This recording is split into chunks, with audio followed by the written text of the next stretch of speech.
Hi, thank you for watching Digging to China. I'm Dong Sean. If you have not done so already, please subscribe to my channel. Thank you very much.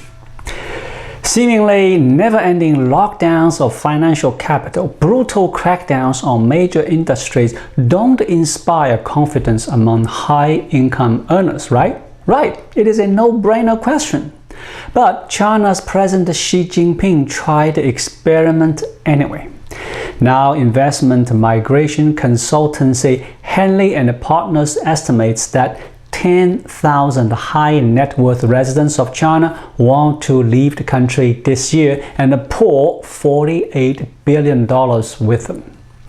Xi's approach to the pandemic, built around the zero-COVID strategy, included 7 weeks of strict lockdowns in Shanghai earlier this year that led to residents shouting and banging pots and pans from their homes in protest. Last month, a rare public demonstration broke out in the city among shopkeepers demanding compensation for the damage done to their livelihoods. At the same time, Xi has thrown regulatory hammers down on some of China's biggest tech companies. The first wave of crackdowns wiped out $1 trillion of markets. Subsequent crackdowns included a ban on nearly all for-profit tutoring conducted by education firms and a total ban on mining, trading, or sending digital currency, wiping away trillions more. With that economic backdrop, it's little wonder that many of the Chinese with the most wealth to lose want out. China is second among countries in Henley Partners' forecast of high net worth exodus. Number one, no surprise, is Russia, with 15,000 immigrants expected this year.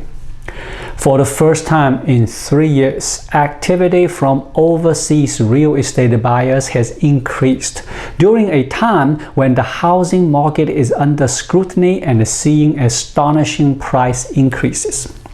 Investors from China are gobbling up available homes in the US. The National Association of Realtors (NAR) reported that between April 2021 and March 2022, international buyers combined to purchase $59 billion worth of US residential properties. It was up 8.5% from the same period 1 year earlier. Chinese investors accounted for more than $6 billion in home purchases, totaling over 10% of the market. The homes being secured by foreign investors aren't cheap, with average purchase price hovering near $600,000 per home and a median purchasing price approaching $370,000, the highest ever recorded by NAR. Chinese investors had the highest average purchase price at just over $1 million per home. Location tells a story as well. Chinese investors purchased nearly a third of their homes in California. This is a slight disparity from international buyers as a whole. The most favored states for international buyers are, and in this order, Florida, California, Texas, Arizona, New York, and North Carolina. NAR chief economist Lawrence Yun said he doesn't see things slowing down. He said, due to rising interest rates, overall home sales will decline in the US this year. Foreign buyers, however, are likely to step up purchases, as those making all cash offers will be immune from changes in interest rate. The million-dollar question is, how can Chinese citizens move money out of China?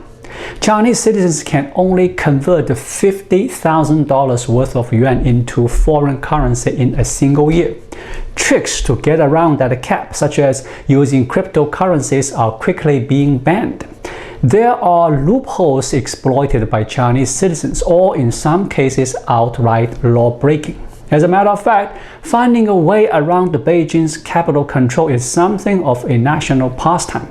For ordinary middle-class families exploiting loopholes, it is all about making money, while for the rich, it's about protecting fortunes.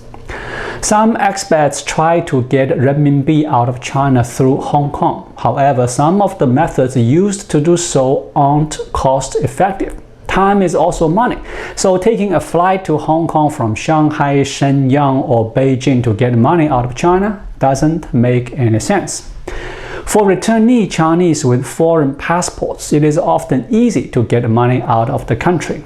For local Chinese, it is possible to send $50,000 worth out of China in a lump sum mechanism. All such accounts can be done online or via physical application forms with some of the larger institutions that are available through brokers. People can also send money outside of China using Visa, MasterCard, UnionPay, Swapsy. Many Chinese people who have relatives living abroad can arrange two-way exchange mechanism. For example, if you were a Chinese citizen and your US relatives want to invest in Chinese housing market, you can pay renminbi to buy the house. Your relatives can deposit US dollars in your offshore account. Some Chinese citizens ask their friends and relatives to bring $50,000 outside China when they travel abroad using friends and relatives' quota. A certain degree of trust is a must. Large amounts of money, such as millions of dollars, can be tricky to get out of China, but it is possible with some of the techniques I just mentioned. Businesses often use inflated sales price technique to transfer money. It is quite complicated. It is highly likely there will be changes this year and beyond as the Chinese government brings out more rules. As the renminbi is weakening, it seems that more local Chinese are trying to send money out of China. It is always a hide-and-seek game. Thank you for watching. Please leave a comment and subscribe to my channel. Just click the subscribe button right here. I will see you again shortly.